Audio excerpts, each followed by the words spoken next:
Olá, eu me chamo Elton e esse é um vídeo sobre programação. Já tem um tempinho que eu não faço um vídeo desse assunto e recentemente eu vi essa postagem no Fórum Script Brasil e aí eu resolvi gravar sobre essa postagem. O usuário no fórum está pedindo ajuda com a seguinte questão: cria uma função que receba um número qualquer e encontre o maior número formado por dígitos consecutivos dentro do número passado. A questão também dá o exemplo aqui de entrada. Aqui o número 53.590 e a saída seria 90. E aí tem as outras dois exemplos aqui da questão de entrada e saída. E aqui ele que segue com a explicação sobre o seu problema, né? Consegui até o momento fazer o seguinte, porém quando o número tem 0, dá bug no meu código. Quando jogo os valores acima, no primeiro caso aparece apenas um 9 e no último caso aparece apenas a sequência 1, 2, 3. Está aqui o código dele, eu vou copiar. Vamos ver funcionando na prática. Primeira entrada, 53.590. O retorno foi só 9, diferente do exemplo de saída. Vamos para o terceiro exemplo, que foi onde foi apontado o erro. E 1, 2, 3. A saída deveria ser 90, 1, 2, 3. Então o código dele está com dificuldade de fazer o looping da sequência, né? Pelos exemplos aqui, os números sequenciais eles vão de 1 a 9, depois de 9 devemos contar o 0 e repetir novamente de 1 a 9, e assim vai indo de acordo com o tamanho do número passado. Eu já inspecionei esse código anteriormente. Eu não considero um bug como ele relata, eu considero apenas a falta de lógica para fazer essa passagem da sequência do 9 para o 0. Mas vamos acompanhar aqui o script, né? Ele começa aqui fazendo o input. Esse input é convertido em int, guardado na variável num. Na sequência, tenho aqui a inicialização de 4 variáveis com o valor 0.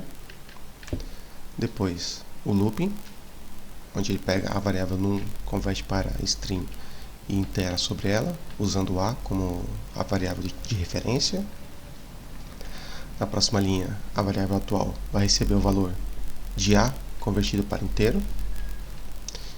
E então, temos um if, onde ele vai validar se o dígito anterior, né, previous digit, se o dígito anterior for igual a 0.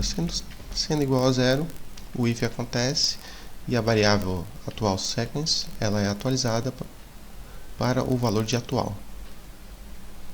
Caso o if seja falso, ele vai entrar no else, e o else ele tem também um conjunto de if e else dentro dele. O if ele faz a operação matemática de atual menos o dígito anterior. Essa operação matemática sendo igual a 1, ele considera uma sequência e atualiza a variável atual sequência. Ele atualiza aqui fazendo algumas conversões e uma concatenação. Vou voltar nisso mais tarde. Este if sendo falso, ele vai entrar no else, e o else vai ter um outro if dentro dele, onde ele vai validar a variável max. Ele vai ver se max é menor do que a atual sequência, sendo, ele vai atualizar a variável. Na próxima linha, fora do if, mas dentro do else, ele vai atualizar a variável atual sequence com o valor do atual. E no final do looping, fora de todos os ifs e else, ele atualiza a variável previous digit para o valor atual, que é da interação. Terminando o looping, ele tem aqui um último if, onde novamente ele valida a variável max. Se ela for menor do que a atual sequence, ela é atualizada com o valor da variável atual sequence. E na última linha, ele faz o print da variável max. É um script curto, ele funciona, Só falta a parte da lógica do salto do 9 para o 0. Como é em sequência, eu vou direto aqui nesse if. Deixa eu desligar aqui os números relacionais aqui na linha 8. Para a gente definir uma sequência, a gente precisa de no mínimo 2 números. Aqui ele está validando apenas um número. Não tem como a gente saber se é sequência. Então vamos seguir aqui a lógica que ele colocou no nome das variáveis. Previous digit, né, o dígito anterior, sendo igual a 0. Se fosse uma sequência, o dígito atual, né, e atual sendo 1. E isso dá uma sequência. Depois do 0 vem 1, lógico. Só que o problema que ele está tendo é do salto do 9 para o 0. Então, o dígito anterior ele deve ser igual a 0 e o dígito atual, inverti. O dígito anterior deve ser 9 e o atual deve ser 0. E isso caracteriza a sequência que valida o problema que ele está tendo, né? Justamente no loop da sequência. Quando isso acontece, eu defini a sequência é válida, ele precisa atualizar a variável atual sequence da mesma forma que está acontecendo aqui na linha 12. Eu vou copiar esta, colocar dentro do if, substituindo a linha anterior. Eu acredito que seja isso para resolver o script, essa lógica que faltava para a solução. Vamos executar. 535, 90 e a saída foi 90, correto. Vou executar o segundo exemplo, está correto. E novamente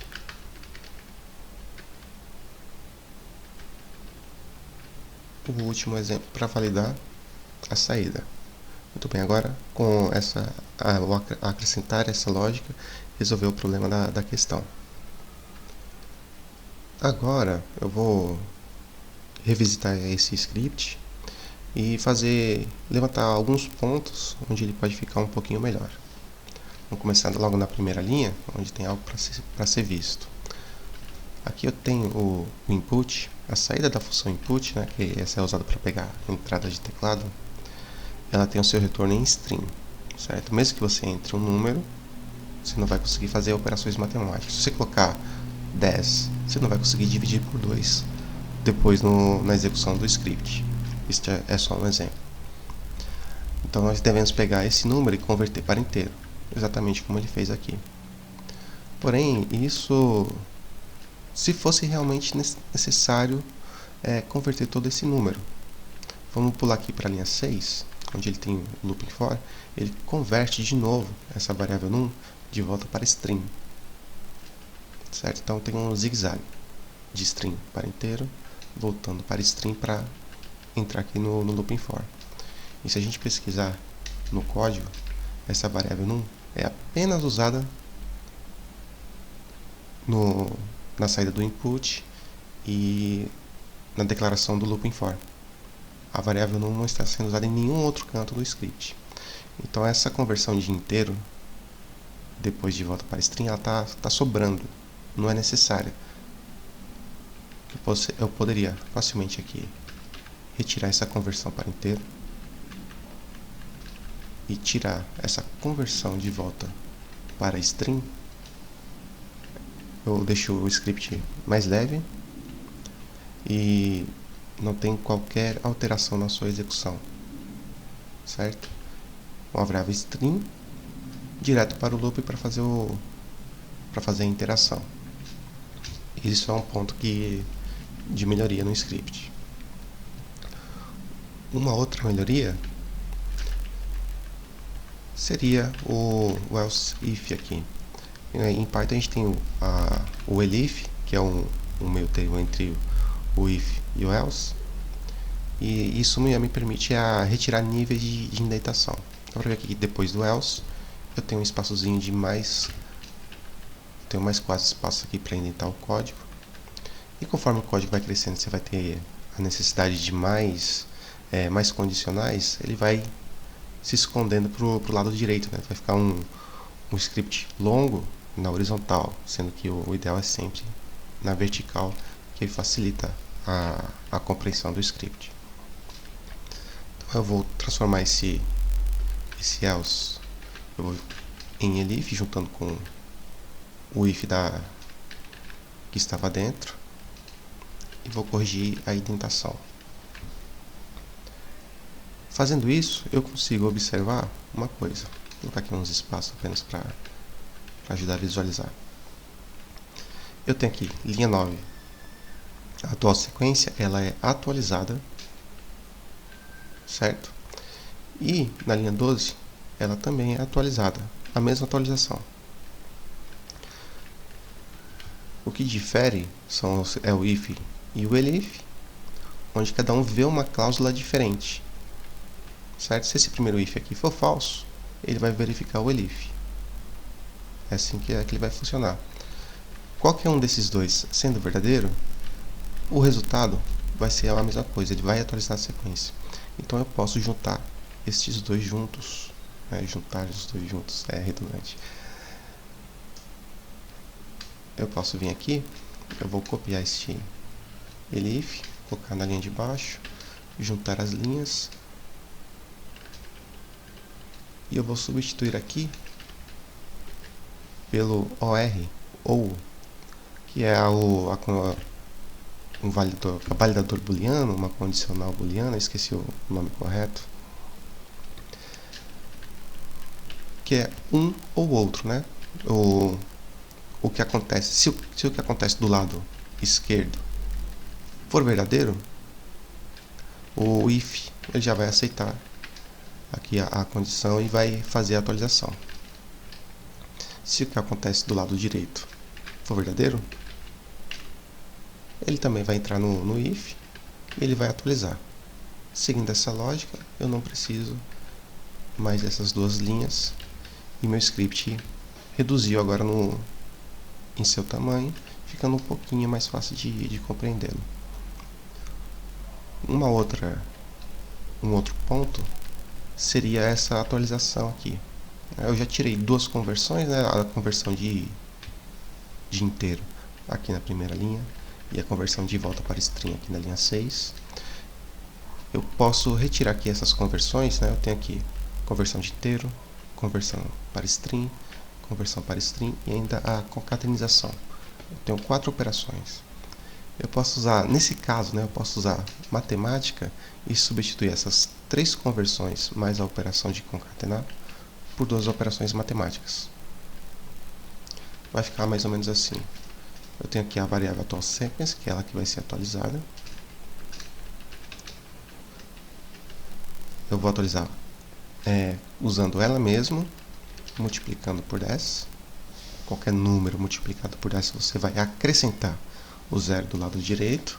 Eu acrescentei uma casa e vou somar a variável atual. Opa. Multiplica por 10. Pronto. Multiplico por 10 e somo a variável atual. Ele tem o mesmo efeito, ele vai acrescentar uma casa à direita e vai atualizar o valor só daquela casa, porque a variável atual nunca vai passar de 9, o máximo vai ser 9. Vai de 0 a 9, não tem como o atual ser 10 para mexer na outra casa, na casa da dezena, né? Só na casa da unidade. Essa operação matemática, 2 operações matemáticas para acrescentar uma casa à direita e atualizar essa casa da unidade. Feito isso, tem mais uma condição para ser vista aqui. Este atual sequence aqui é atual. Isso aqui acontece quando este if se torna falso. Ele não entra de nenhum jeito, nem quando há passagem da sequência do 9 para o 0 e e nem quando é uma sequência natural de 4 para 5 ou 6 para 7. Então eu vou precisar de um else aqui, onde eu vou atualizar a atual sequence com o valor de atual, zerando a sequência que estava sendo contada antes, né, caso eu entre nesse else. Com esse else agora, eu não preciso deste, porque não tem uma contrapartida, eu não posso ter dois else seguidos. Ou seja, este if ele entra no mesmo nível de todos os outros loops, onde ele valida a variável max.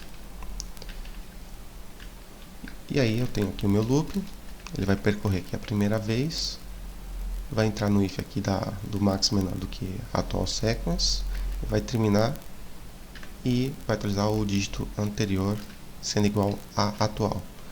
Então, na vida inteira deste loop, uma das últimas coisas que ele vai fazer este if aqui da atualização. Isso me diz que eu não preciso deste segundo, está sobrando agora. Correto? Porque eu não tenho nenhum break dentro desse loop para terminá-lo antes da sua validade natural, por assim dizer, né? Vamos dizer, se esse loop vai percorrer 10 vezes, eu não tenho nenhum break para fazer com que ele percorra apenas 5. Ele vai percorrer todas as 10 vezes, terminando naturalmente a sua vida. Então aquele if que estava fora, ele está sobrando. Ele ia rodar, uma vez não ia fazer não ia fazer nada no código, porque este if já ia resolver o problema antes de chegar nele. Ele só ia estar desperdiçando recursos, por isso que eu não preciso mais dele. E agora o script ele ficou um pouco mais enxuto. E se você rodar agora, vamos rodar e vamos validá-lo, né? 53590. O resultado permanece. Vamos validar o segundo exemplo agora. 5678. Ok. E o último exemplo. 90123. Ops. 90123 846 958 e 90123 é o resultado. Ok, então foi deixado mais enxuto esse programa.